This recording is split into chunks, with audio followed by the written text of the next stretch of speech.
And welcome in, ladies and gentlemen. It is 10:30. It is Sunday. You know, that means two things. One, that the NFL is going to be on in just a short little while. And number two, the Elito Bandito, or Burrito Bandito, as you brought up to me before, is here. And it is time for In the Driver's Seat with Corey Renforth. Corey, how are you? I'm doing good. Took a weekend off here, I guess. Supposed to go to a concert last night, but COVID protocols, they postponed it. So what did you do instead? Well, I went down Tom Souter's house. We sighted in some rifles and maybe smoked a groundhog or so. It was pretty funny, though. That's a pretty funny story. Tom's like shooting, and he's like, man, I'm not even hitting paper with this. And they say he makes some clicks to adjust the sights to the left, and this groundhog pops up, and he's like, is that groundhog? I'm like, yeah. Yeah, well, he smoked it right in the heart, from 157 yards out. I go, I guess she's on site now. He's like, I guess. But before that, it was just funny. And then we were looking. He was trying to take a picture to show his dad where it was in the field. He's like, so we're looking. He's like, where do you think that thing was? I go, it's probably about where that other one's standing. This other one popped up. Oh, boy. I was like, oh boy, you guys are in the danger zone here. Taking out families of groundhogs. Yeah, so it's fun. So they farm. Those things do a lot of damage to stuff if you're farming out there. So if you're PETA, we do not suggest you do. My this. grandma used to eat groundhogs. I don't know. She Is it gamey?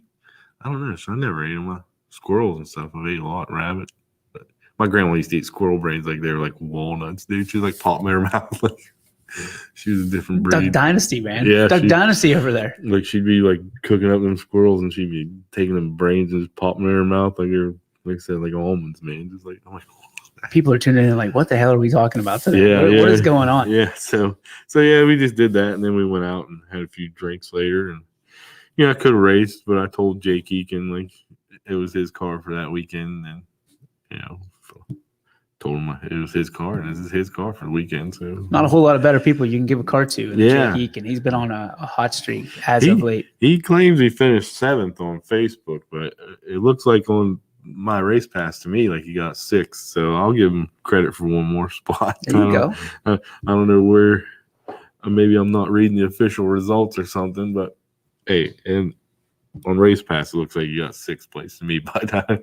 But he sent me a message say he looped her around there. He was in 2nd, so sometimes he probably he had to go back, and he came up through. He was making up positions there, so yeah, he was doing pretty good still. From your standpoint, does that make you feel a little bit better as a driver, knowing that the great Jake Eakin can't finish first? I said I was going to be at a hotel and seeing pictures of my car in Victory Lane with Jake and be like, I'm so proud of you, bud, as I'm putting my foot through a cheap ass hotel dresser drawer. The driver does suck, damn it, just kind of all my fears confirmed. The driver is the problem. And I don't think that's the case, and I think this confirms it, that it's one of those things. Maybe in the off season we put a little bit of work into the vehicle, and we start climbing that race pass, so to speak. Yeah, like I told Haley, the time has come.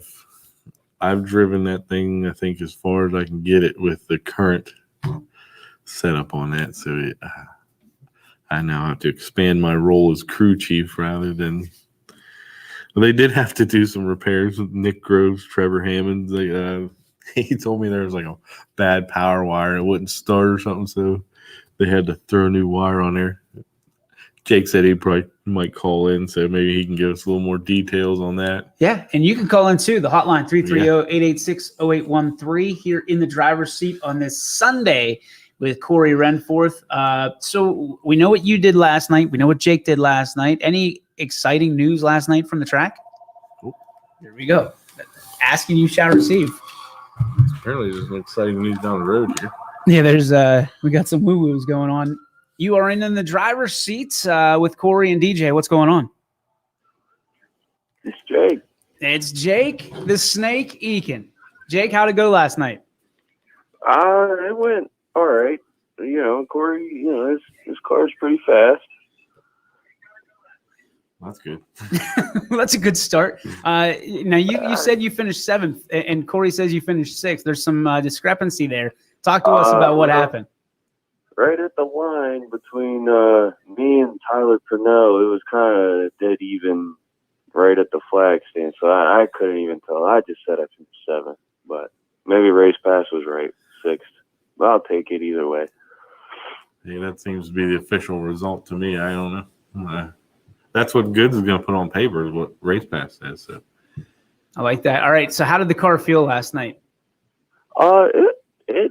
It felt great in the heat race. I mean, it was the left wheel was coming up about 2 or 3 feet, and I was driving the crap out of it. And then what happened in the feature? Well, I think it was the second lap. I ran right through the middle, through the slick stuff, and I hit the gas too early and just spun around. Got in her too quick. Yeah, that'll happen. So what was the not starting issue here? I texted Nick. Your wiring there is a little loose about all of it. Suspect at best. All of it's real loose, so we had to fix a wire there, and it started right up right after we fixed it. So. I'm picturing some duct tape, some chicken wire, some gum. There's a lot of mud and shade in there. Yeah, we need to work on maintenance, Corey. Yeah. Look at that face. He knows it too. Yeah. We need to work on some maintenance on that. My man's stringing up the Millennium Falcon over there, looking like Han Solo or Chewbacca with that beard. I just wash and drive. The Bandit, it's fast. That car's fast. It's fast. Well, we got to get a little bit faster if Corey wants to get that checker going. And you think maintenance is the biggest problem of the Bandit staying off the podium? Yeah. I mean, like Corey said, it's really his only second year, so he's still got a lot of learning to do. Everybody learns. But he just said really, it was the driver. I think we need to start out with maintenance a little bit here. What do you mean? I haven't turned a bolt on that thing. Everything seems a little tight. I just want to say, thanks, Corey, for giving me the opportunity to drive it. No problem. I'm disappointed there was no Facebook post, and maybe I missed it this morning. There was no Facebook post with your pictures in victory lane and the victorious hug from your lady friend. I'm disappointed. I was expecting to see the 43 car right behind you, Corey. I'm pissed. I got caught with a second place last night. So. Yeah. Well, congratulations to Tyler on his first win, right? Oh yeah, he was fast. He was tough to beat. Well, Jake, we appreciate you stopping by, man. We appreciate you repping the 43 car last night, and as always, we appreciate you, contributing to the show. And best of luck to you. And you're always welcome here anytime, my friend. Thank you. There he goes. He basically, without saying it, said, "Yeah, it's pretty much Corey," and just kind of showing up. Car's good. Car's good. Might want to look at it occasionally. Yeah, you turn a bolt or two. They all look like they're tight. I don't know. They look like they're tight. Yeah, I don't touch them to find out. So take me through a Saturday at Goods for you. If everybody else is working on their cars, what are you doing? Politicking, buddy. I'm mayor around there. I'm going around kissing babies and shaking hands. Man. Unbelievable. I don't know. I've seen pictures of you, and you're just kind of rolling around in a t-shirt that's a little bit too tight. Well, that's because Taco Bell's made it that way. It's just not. It wasn't too tight about a year ago, but you don't wear the hat either. You don't do the whole. I have a different hat. I do wear the hat, but occasionally, the sunglasses are down naturally. Nobody's going to be able to see the fear in your eyes. No. Or the intimidation. I like this. You probably say intimidation. I say fear because I feel like you walk up on people and just go, "Hey, that's a nice looking car right there." And they go, "What are you doing, 43? What are you doing?" I'm just walking around, just hanging out. Where's the cheese fry station? The car's been washed. That's all I do. So honestly, like when do you know to put maintenance into your vehicle? Well, apparently when you're supposed to do it before something, it won't start. But I had thought it was just a battery issue. I didn't check any wires. I'm not, dude, anything electrical, I'm like, yikes. Pass. It just looks like I might as well be find a needle and needle stack somewhere. And it's like, what am I looking at here, man? Like, what are we doing here? But yeah, the normal stuff I do. I change the oil and thing. I actually do check the bolts and stuff for the suspension, make sure they're tight. But as far as like assessing whether something's like, especially electrical stuff, like I said, I don't. You're really not going to know electrical stuff until it don't work anymore. Really. Right. So it's like, but yeah, like, so these things are modified. It's not like it goes from, you have a wiring harness for the motorcycle that has been switched over for like a car now. Right. But there is like a panel where all those wires are connected. Probably should check that more often because it does just get filled with dirt and then you wash it and then the water goes in there. So yeah, but it's kind of like an afterthought. It's like underneath stuff. So you're like, whatever, don't think about it, I guess. Or I don't think about it. So is there like a checklist that you do before every? I haven't got a checklist. I don't know. Does everybody? I guess that's a better question. I shouldn't ask you that. Does everyone else have a checklist that they go through? There probably are people who got like a list in their garage. I imagine Rich Johnson, who was in the show, imagine he's got a checklist for Ryan's car, at least Ryan's car, probably his own too. Do you ever go up to the guys that are finishing constantly in the top 3 and get, hey, what exactly do you do pre-race? Yeah, Steve Mix is usually sitting around a chair like a lazy old cat. So, that's kind of who I've modeled my racing career off. But he's resting and yeah, probably already prepared. Yeah, for the he's race. done it all during the week. Yeah, which I haven't. So he's like, he likes to get it done before he shows up. My goodness. All right. So when you look at a situation, Jake calls in and tells you that you need some maintenance. Is that something that you're going to draw attention to? Yeah. Well, now that he called you out, especially since next week, I was planning on Luke Molchak's coming in after his big accident, and he was going to drive the car. I told him he could have it, so I definitely want to have it. Definitely want to put a young man like that in there. and Luke's how old? 12 or 13. Yeah. So I'm definitely going to go over it. I'm sure his dad will. And yeah. So I'm more confident than people because they know, Luke's dad raced cars. So he's, it's just kind of getting the rhythm of things. I have no rhythm. I'm typical. You should watch me dance if you think I have no rhythm. Oh boy. It's like, I think there's a 1 or 2 step out there on YouTube with your name on it. I'm not a dancer, but yeah, it's just, I don't know. It's a bad time management guy. I work 14 hours and then I just sleep the rest. Like as soon as I get home, like I look at the garage, I'm like, car's in there. We're still good. Bed's in there. Let's go to bed. We got to be up in 8 hours to do this all over again. It's a commitment. I mean, most people don't realize it. That this is, pretty serious for a lot of folks. When they get in it, they want to win. And I'm not saying you don't, but at the same time, I think that, you've got a job, a family to support, all that stuff. And this is your fun time. We'll get on the track. It's more of like a hobby for me. But I mean, I do, pick my kids up on Fridays. So it's like, then there's that.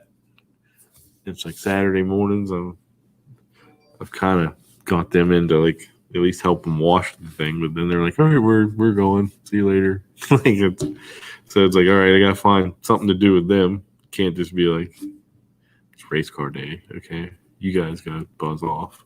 Do you feel like if you did get a checkered flag down the stretch here that you would take it more, and I'm not saying this is with all due respect, take it more serious? Like, I doubt it. You don't think? It's not my like personality to just all of a sudden be like, oh, I won, so I gotta represent this. Life. Yeah.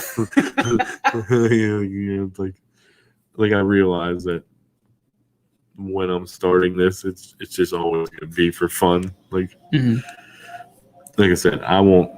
If anybody wants to say I'm not a great race car driver, that's fine. I'll fight somebody if they want to say I'm not a great truck driver. There you I'm go. the best there. And my brother will probably be texting on there. He's like, "Oh, I taught him everything he knows." But, so I have my driving I take serious, which is my truck driving. Yep. Which I got a ring and I got a belt buckle from R&L Carriers. There you They're go. distinguished drivers. So I'm good on that. You don't wear the ring and the belt buckle here? I wear the belt buckle occasionally. Next time you're in it, you got to show The it off. I want to see the ring. Yeah. So, but it's like that type of stuff I take serious because That's your living. That's your life. That's your life. Yeah, that's one that brings the money in there. So let me ask you this question. So from a standpoint of, I mean, you kind of alluded to it, but it would frustrate you if with all due respect, again, if the first person that crossed the checker and got the checker flag was not you in your car. Yeah, if I just flat out like thrown in my face, like, yeah, it is you that sucks. Like, yeah, you don't want that. Of course, like there is a level of like competitiveness here where it's like if I put like if Jake drives a car, and then Luke drives a car, and like Zach drove a car, like they all had wins in that car. I've seen you swinging from rafters somewhere. Oh, like, I'd be like, I'm really that awful. Or the thing would be for sale. I'm like, whoever wants this thing, because clearly it's a winner. Yeah, because clearly I'm not the guy for it. But yeah, it's there's still like a certain level of like I said, I was gonna be like texting Jake, like, I'm happy for you, bud, as I'm tearing apart a hotel room. Like, I suck. I mean, like, but you're still rooting for the guys, obviously, that are in your car. But there was a probably moment or two last night where you're holding your breath, waiting for that text message. I was checking Facebook, like, where's this victory lane photo? I was like, come on. I was waiting to see it. I was hoping to see it. I was like, that'd be great. But I was like, but then there's like a sigh of relief, like, all right, it's not me. Maybe it's not me. And listen, there's it's a double-edged sword, right? It's a double-edged sword when you let somebody else drive your vehicle. Now, when you let somebody else drive your vehicle, when do you do the handoff? Is it that on like a Tuesday or on a Thursday? Or no, Zach came to the house yesterday and grabbed the trailer and put the car in there, and I was gone by like noon. Oh wow! Now with Luke, I'm going to take the car over to his parents' house. You know, let him get used to it, drive it around a little bit, hopefully. Yeah, at least get himself seated in there, and then they can go over the stuff that needs going over. Give his dad plenty of time to, because if they don't think it's safe for him, I don't care if it's not out there on track. It's not like it's getting points towards championship points for me or anything. So it's just like I want it to be safe for him. And Shannon Flinner says, good idea. Thumbs up with that. So if I want them to check it out, and if they determine like, we don't want to put our baby boy in here, like that's fine. I'll come pick it up next Sunday, and I'm happier for it, I guess, as long as the boy's safe. So how many weeks in a row are you out of the car? Is this going to be? It'll be 2. I'll be off next weekend. Yeah, I didn't plan on next weekend. Oh boy. Here we are. I called Steve a lazy cat, so it might be him. You are in the driver's seat with Corey Renforth, caller. Who is this?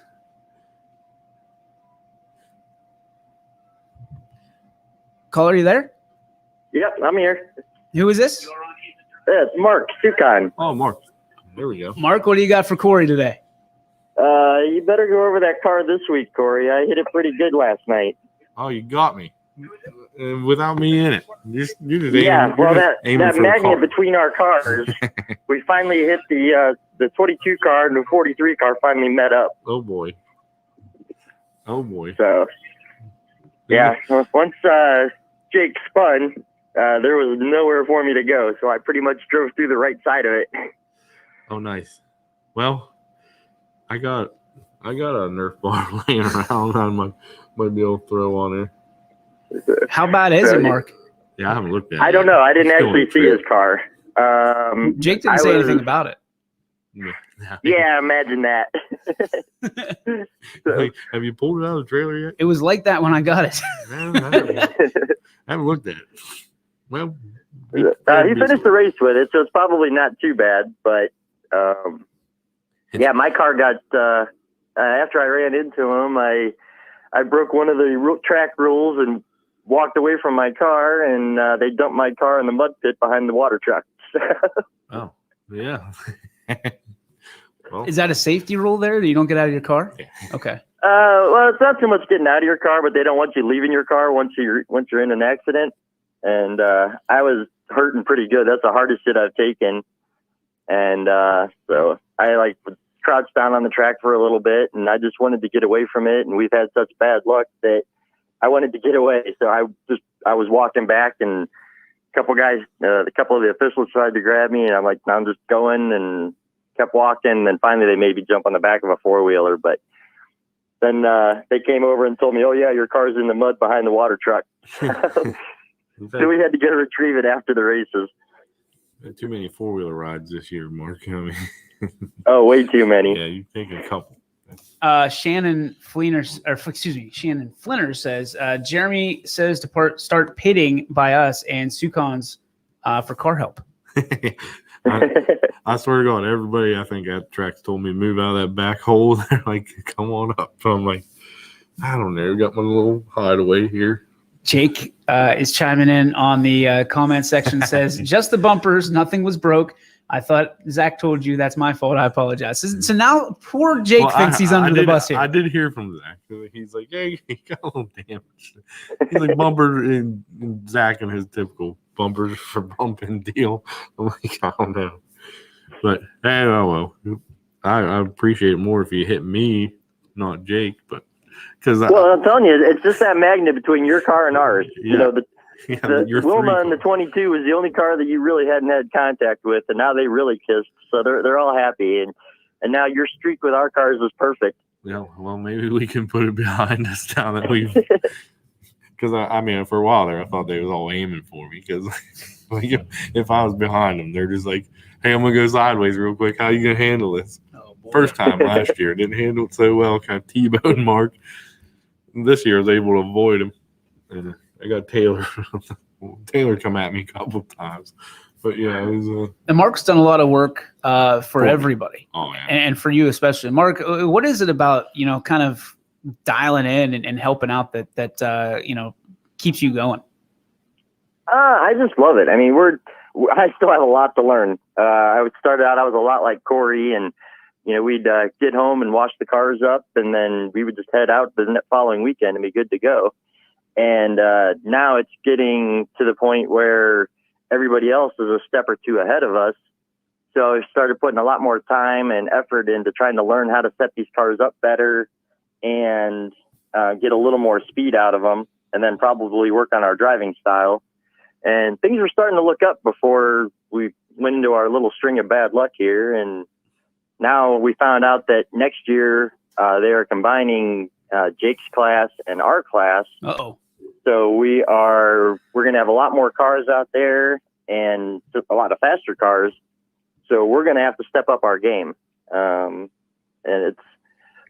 I mean, I enjoy all the garage time. It's peaceful, and it gives me time to relax and unwind. And, and so as far as helping everybody else out, I mean, I give the most help I can with what I know. And, we've been around the track for quite a while, so people kind of come up to us and ask questions, and so we try and get along with everybody and help everybody. And unfortunately, I don't know everything.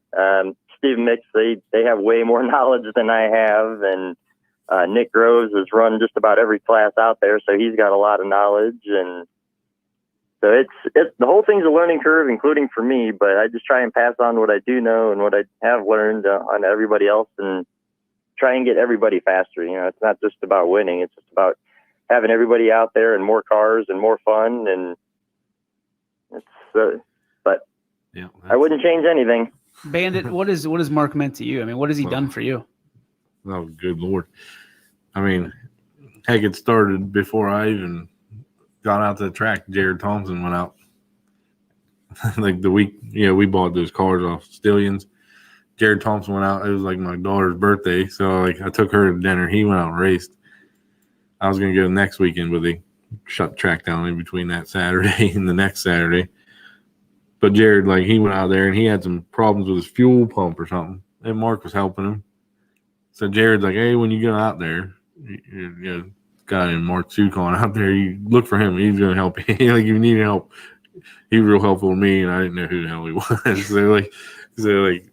So Jared gave me that heads up to look for him. So I did. Kind of when I finally showed up, you know, after track got reopened, I was looking for Mark before he even knew I existed. I was told to try to find him. So, but I mean, as far as, well, good Lord, like, it's like, that's, I think I've said it on here. They're like the epitome of that track family. They're like,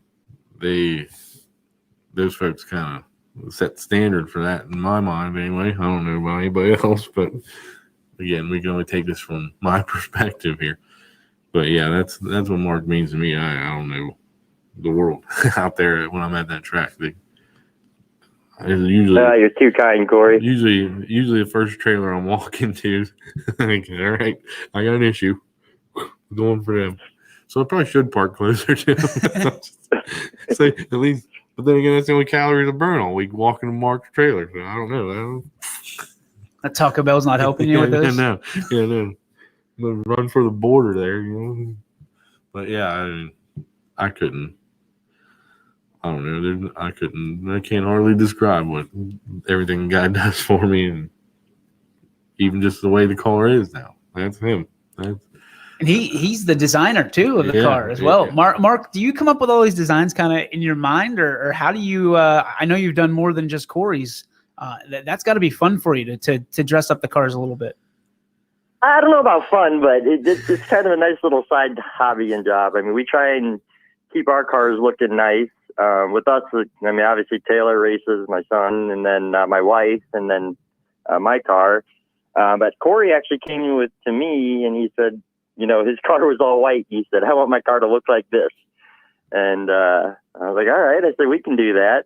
And I think when we originally did it, I don't know if he ever actually thought that the whole Bandit logo would make it on the car. No, he just wanted the green and white with the gold numbers. And I was like, yes, I can do that for you. And, you know, I've done a few other cars out there. And Nick Groves showed up one day, and he was parking next to us, and he came up and had like duct tape numbers on there. And so I told him, I said, if you're going to park next to us, you have to look good. So I said, I got to make you a set of numbers. And so I ended up making him numbers for, like, I think it was the following week. That was like a couple years ago when he still had his compact car. But and then Rich Johnson, I do Ryan's car. It's a combination of Jeremy Ross and me. You know, Jeremy did the painting, and I did the vinyl, and it's a lot of work. So I try not to get into like too many of them, but you know, I do like helping out. You know, quite a few special people. You know, try and do some cars here and there. Nick Groves actually saying I'm staying out of sprints, Mark Sukon, and then he also says thanks for all the help. Rich Johnston says Mark and family are great friends. So Mark, you are beloved by everybody. Does that still happen whenever you take a checker? Well, I haven't gotten any in a while. I've only had one feature win. I did win some heats this year, but yeah, I mean everybody. I mean that kind of shows what it's all about. I mean I don't so much care about winning. Yeah, I mean I'd love to win. But it's all about showing up there and having friends. And I mean, I know you hear every week about the racing family, and that's truly what it is. I mean, as far as I'm concerned, we're all a family there. I'm going to do anything I can to help anybody. We want to get along with everybody. It doesn't matter, you know, what class it is. It could be compacts, 270s, you know, any of them. We just try and get along with everybody. And I said, and that's one of the reasons why we enjoy it. A couple of weeks ago, Sean Migdal shows up, and I didn't even have my trailer doors open yet. We just pulled in, and you know, he came over. I gave him a shock and, you know, some Heim joints for his car, and you know, so it was like, you know, sometimes you put our own stuff on the back burner to try and help other people, but I said it always ends up being done. I mean, we try and have the cars ready to go when we get there, so. We're not quite like Steve sitting on our chair like a lazy old cat, as Corey put it. But I'm gonna hear about that next week. Or no, we get there when I get back, I'm gonna hear about that. It's gonna be fun. But we get there, and we're kind of like Corey. You know, we get there, and you know, a lot of people come over to our trailer and socialize. And you know, if anybody needs anything, we do have quite a few spare parts. At least we had a lot bigger stock before this year, but. So we just said it. We try and get along with everybody and do what we can. My buddy Mike Seabolt chiming in here. He does a great job. And I don't know if you can see behind Corey, there's a WRS Wealth Advisors sign. He makes those. He does a lot of different stuff. He makes fire rings, things like that. He's a great craftsman. And he says, I would love to race. So that might be one of those guys, maybe one week that, we put him in the seat. Well, I can take a Tuesday off work for testing tune. Yeah. We can get some folks from YSN family who want to take a lap or two. There you go, Mikey. We'll go out there and there you go. We'll put you in the Bandito's Charito, and then we'll get you going. Mark Sukon, I appreciate you stopping by. The chair is always open, man. Come on down. I wanted them to be the season finale of this. Well, then we'll do it. Hopefully, Mark. Is that good for you? Right. Yeah, that's fine with me. Okay. Yeah. Season finale. When is the season finale? I don't know, because we've got like October 2nd is the last points race, right? And then after that, then the Halloween bash is always a big race. Yeah, there's like 3 other races, and it's like by the end of October, it's done. Yeah. But they're not points races or nothing. It's just going out there for fun. Yeah. Kind of almost like testing tunes. Like, yeah. So we'll figure it out. I mean, listen, it'll probably be around Halloween. Yeah. So there you go. So we got another month and a half of this, which is good because it gives you a chance to get everybody on that wants to be a part of it. Yeah, I got some folks. And Mark mentioned Sean. Every time, I love Sean. He's a great dude, but every time he comes near me, I'm like, what wild stuff do you need me to do right now? Like, one time when you're like, hey, you want to help me lift my race car in the back of a pickup truck because he flipped his trailer or something. Oh, this dude's brought 40 different trailers to the track. I don't know. Like just go buy a new trailer. He's like, I got this one for like $200. And then next week he's like, yeah, the other one broke. I had to get this one for like $300. Like, you could have bought a brand new trailer by now. So, man, I love him though. It's great. It's good to have that person around. Mark, we appreciate you stopping by, man. You're welcome here anytime. All right, DJ. Thank you. See you, Corey. See you. Thank you. There he goes. The legend himself, Mark Sukon. I mean, you talk about it all the time, Corey. I mentioned that name 100 times. A zillion. I had a friend in my freshman year of college named Mark Sukan, spelled exactly the same. So I think a couple of times I've said Sarkan. How to pronounce it? He's like it rhymes with Yukon, so that's how he's like Sukon. That's perfect for you because that's the only way you remember it. Yeah, so I'm like, all right, so I got it right. All right, wrapping up the show. You will not be in the driver's seat next week on the track, but you will be back here on Sundays, 10:30 to talk about it. Luke will have the wheel this week, hopefully, fingers crossed, and his return. Yeah. I'm happy to facilitate his awesome. Return to the track and help him out with that. I am going to be driving semi next Saturday, pulling the Eyes of Freedom Lima Company Memorial Trailer. I can't really give you all the information on it, but if you just Google Eyes of Freedom, it'll come up there. Like we need a picture. I know that. Yeah, it's the mayor of Barnesville, Dale Bunting. I call him Mayor McCheese, but he requested my presence in pulling that trailer through their pumpkin festival parade, which is a pretty big deal. They get like 2,500 pound pumpkins down there, 2,200 pound pumpkins. Like these people, they keep them secret. Let's not get carried away, okay? Let's not try to deadlift one or something crazy like I know you do. But we're all proud of you, buddy. So I get to drive that through the parade there, lead off the parade. There you go. So I was like, yeah, I can take a week off for that. That seems like, especially since I was requested. So it's like I can't just be like, no. I feel like you're starting to go from being the wrestler, right? Like in the ring, to being Jimmy Hart, like the manager. You're just facilitating people to use the 43 car and the Don King of dirt racing. Yeah, I mean, I assume everybody's just at least as the competencies, at least on my level. So, yeah, I mean, Mark's car, he didn't know if he'd have one for Sharon. I was like, swing by a house, pick mine up. Pick her up. Give her a quick once over and throw her out there on the track. Once over more times than you give her. So, yeah, I haven't apparently. I'm going to give her once over. That's going to do it for our show today. Corey, we appreciate you. Appreciate Mark stopping by for a few minutes and giving us the updates and all that and letting you know that your car's got a dinger in her. So there you go. We will see you next Sunday right here on In the Driver's Seat on your sports network. So long, everybody.